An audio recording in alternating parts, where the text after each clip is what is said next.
projects. They're more involved when it comes to the mining sector. They're more involved on how the mining closure will take place, and they are part of the system. They are part of the process. So we have to be aware that we have to, even if these people have already been compensated for their land, we have to make sure that they are socially involved. Because at the end of the day, as much as we are privatizing the benefits that come from the extractive industry, it's the local people who suffer the environmental and social impacts of these activities. So they have to be involved. Also issues to do with corporate, issues to do with corporate responsibility, whereby companies can invest in infrastructure development in those areas, because these are people who are being, these are people who are leaving their farming or agriculture and fishing activities due to these activities. So they have to be given extra attention. Besides the legal compensation, they should be involved in the whole lifetime of the project. And also we have to be aware of the move towards regionalism. We have to be aware of regional energy projects, regional mining projects. We have to be aware and make sure that our laws are adequate to tackle the issues that are likely to arise. So that will be the end of my presentation. It's just brief, but I'm open for questions. And I'm happy to collaborate on energy and mining projects in Uganda. And all the research I can make available, and those are my contact details. Thank you very much. The regulatory regime for mining in Uganda, and particularly with the question of exploration licenses. I don't know whether that's something you've looked at. We had a case here, and part of the evidence that emerged was that by one of the witnesses was that practically all of Uganda seems to have already been given out under exploration licenses, suggesting that maybe the standard for getting and holding exploration license might be quite low, and it appears to result in a lot of speculation where people go apply for exploration license for large swaths of land, don't necessarily do anything with it and basically speculate. So we had a company called Hima which was saying, because of this speculation, real people, real investors in mining, more serious investors, sometimes find they can't get rights to explore because the rights have already been given away. Is that something you're able to comment on? And procedure or the steps taken in granting those licenses, it should be a requirement that the investor shows adequate finances, and they should be given a limited period of time. Let's say after 1 year, if no activity is being taken, then the exploration license will expire. In other countries, that's the move that is taken. I can provide more information on this in my detailed paper, but that's something we need to take into consideration, because if there are no limitations, if there are no procedures, if there are no guidelines, then you'll find that even genuine investors cannot invest, because there are people who are holding the licenses, but then they lack their finances. And basically, mining activities, you have to have finances. That's a basic requirement for all mining activities. They are capital intensive. So if you have no finances, then why should you hold a license? Yes, so it's all about setting the guidelines and also putting a limitation on either months, like within a specific period of time. If no operations can take place, then it has to be cancelled. All right, thank you very much. Yes. My Lord, I want to invite the commissioners to direct this. Again, Dr. Victoria Nalule, for taking time to come and speak to us about a subject that's very close to your heart. I'm really proud to see you doing so well in this area. I'm going to invite the Commission to interact with you, but what comes to mind when I think of mining, if I don't talk about gas and oil, I think about the case of Reliance and Fletcher, the famous case of a disused mine that caused injury. and there was purchase liability, and then of course the famous rulings there from and judgments. But in our case in Africa, we tend to see that the type of mining that's happening now has led to those type of disused pits. We've seen mining shafts that have been abandoned. We've seen a landscape that has completely been altered by the mining activities, particularly of the speculative, miners that get permits and just come, excavate, and then leave. I abandoned facilities. The case of Kilembe is one of them, and the contaminated land and water arising out of the sediments from the mines, and this is happening quite a lot in Karamoja. This is like, I don't know whether that's an area you have taken interest in. Our next case study, we wanted to focus on Karamoja because we are planning for our next conference, and we wanted to look at land access, and we wanted to do a case study in Karamoja. But our team, we haven't been on the ground, we haven't been to Karamoja, though we've been in other areas, but Karamoja not yet. So we have some research on that which we can make available. Thank you very much. I'll invite Commissioner Joyce Abasa. Do you have any questions? Not as of now, my lord. Commissioner Joyce Abasa, do you have any questions? Dr. Nalule, you talk about regionalism. You also mentioned, give an example of mining projects which are transboundary. For us as a country, of course, we now have the prospective construction of the East African oil and gas pipeline, which is the transboundary.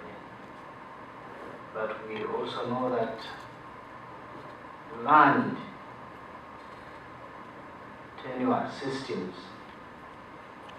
of these countries are quite different. Do you foresee any challenges that would arise from having different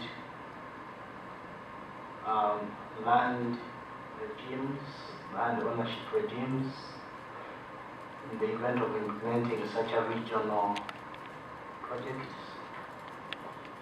Thank you very much. Yes, I do, but it will not be basically an issue of the differences in land tenure regimes, though that also forms part of the challenge. Because we look, as I mentioned, most energy projects, oil and gas projects, they take place in rural areas, and they mostly have customary regimes. Now, I'll give an example of Nigeria with their Niger Delta. We've seen lots of vandalism and community discontent. People are attacking the energy infrastructures there. They're attacking the oil and gas pipelines. So it depends on the land tenure system. It depends on the land laws in those countries. If people are not well compensated, they will cause trouble. They will cause trouble because we notice now, like in Nigeria, most of the oil spill is due to vandalism of the oil and gas pipeline. So if in Uganda we are well prepared, our land laws are good, and people are well compensated, we are taking into consideration issues to do with social license to operate, everyone is happy. So people on our side will be happy and they will not cause any trouble. But what about Tanzania? How are their land laws? How are their land tenures? Are they doing the same thing as we're doing? So it might be a loss to us if one country is not really well prepared, if their laws are not that supportive, if the local communities are not taken care of, because literature and experience shows that if the local communities are not happy, then however much you invest in a project, it will not succeed. That's why we are seeing issues to do with corporate social responsibility. Companies are now coming up to be more friendly to the local communities. We're seeing issues to do with social license to operate. Besides the legal title you've got from the government, what about the title, the social title you're getting from the local communities? So we have to be aware of regionalism and the regional projects we're taking into consideration, and we have to make sure that the countries they're cooperating with, they have their acts together, they have everything in place. Otherwise, it will be a loss to us and also to the people involved. Thank you. Thank you very much. Commissioner Merochan, do you have any question? No questions at the moment. Thank you very much. Commissioner Oishtiwa Sewinya, do you have any question?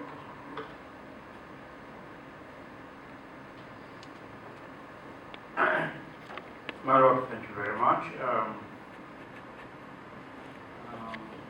Madam Nalule, I'm happy to learn that you come from Uganda. I used to live in Uganda. Where about do you live? Kabuso, sir. Eh? Kabuso, Kawus. yes. That's where I live. Oh, really? That's where are you born in that area? Oh, Yes, I was born in that area. okay. Now, I have one or two issues. In our interaction with people, between the North, and what we have discovered that the local people, as far as mining is concerned, don't benefit much. That has really a concern, because the local people or the Ugandans should benefit from the proceeds out of, whatever mineral it is. Then the licensing, I think the council did allude to that. I am bothered about the licensing, because the prerogative of giving a person to go and mine is only rests in the office of the Commissioner of Mines.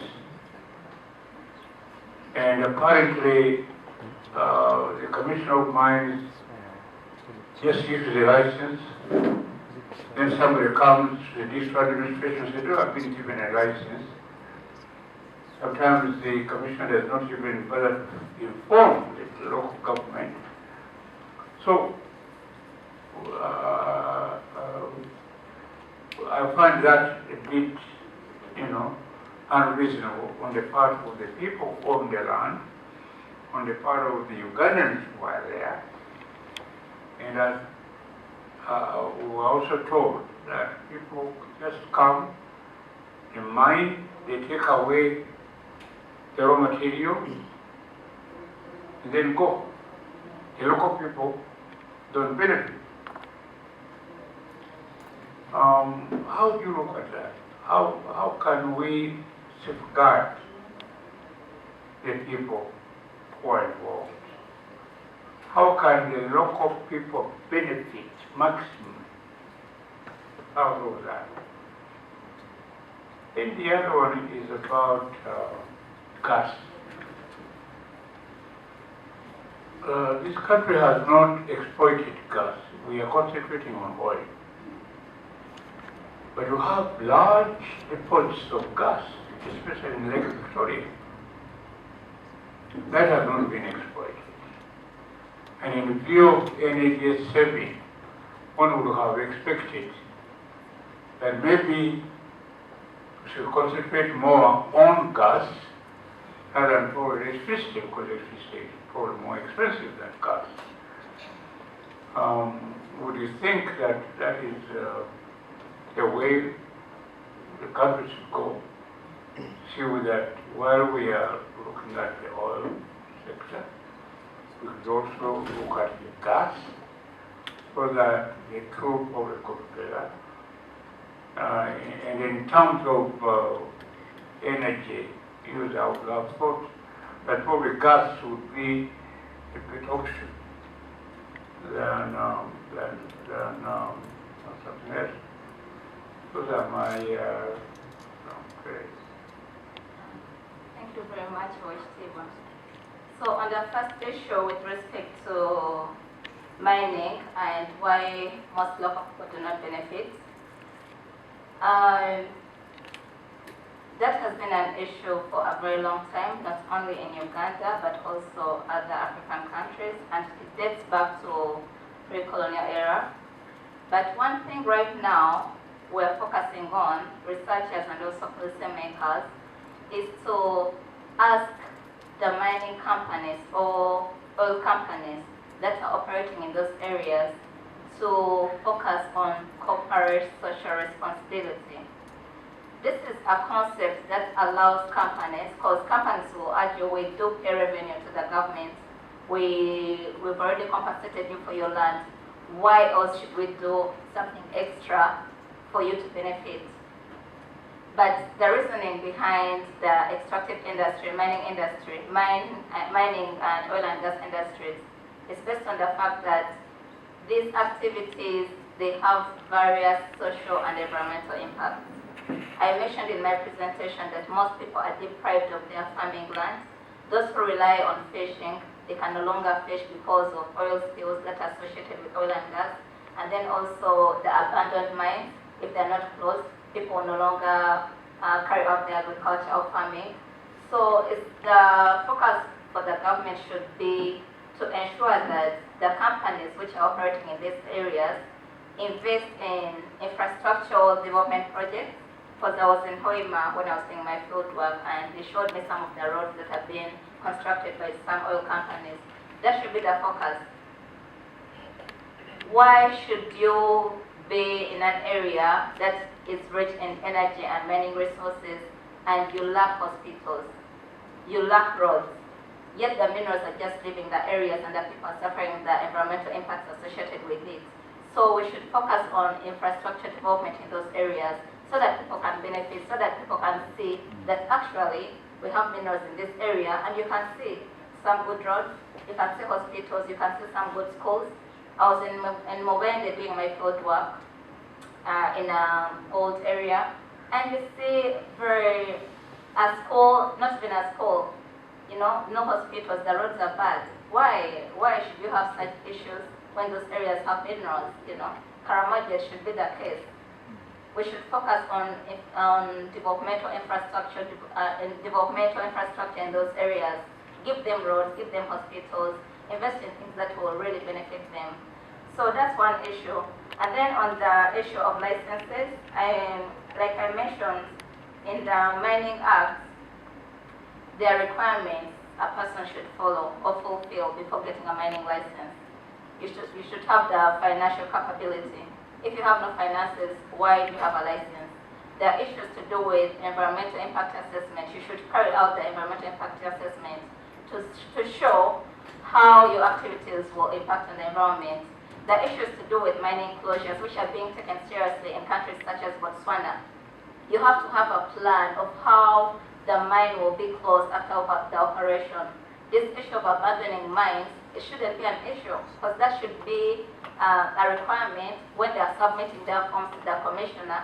They should have such plans that after the minerals have been exhausted, because we all know oil, gas, and mining resources, they are not they're exhaustible. At the end of the day, they'll be exhausted.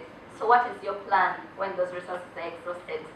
So that's how you should have the mining closure plan, because those are requirements in countries such as Botswana, Mali, and even if you have them on paper, they should also focus on enforcement, because it's not about having the laws on paper and having all these plans and the environmental impact assessment. How are they enforced? Can we as the government follow up to say that, okay, this investor has exhausted these resources, they have closed the mine and the people are safe? Those are questions we have to ask ourselves and we have to take into consideration. Now, on the issue of gas, I must note that, yes, gas is being considered as a renewable energy right now, because there is a global move to shift from fossil fuels, though me, as an African, I believe that African countries, we have to utilize all the resources we have, be it oil, be it gas, be it coal, to to tackle the various energy challenges we face.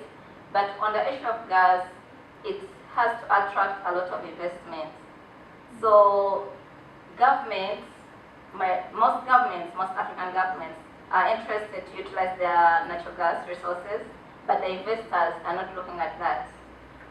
I mentioned the issue in Nigeria, in the Niger Delta, where most of the gas is flared.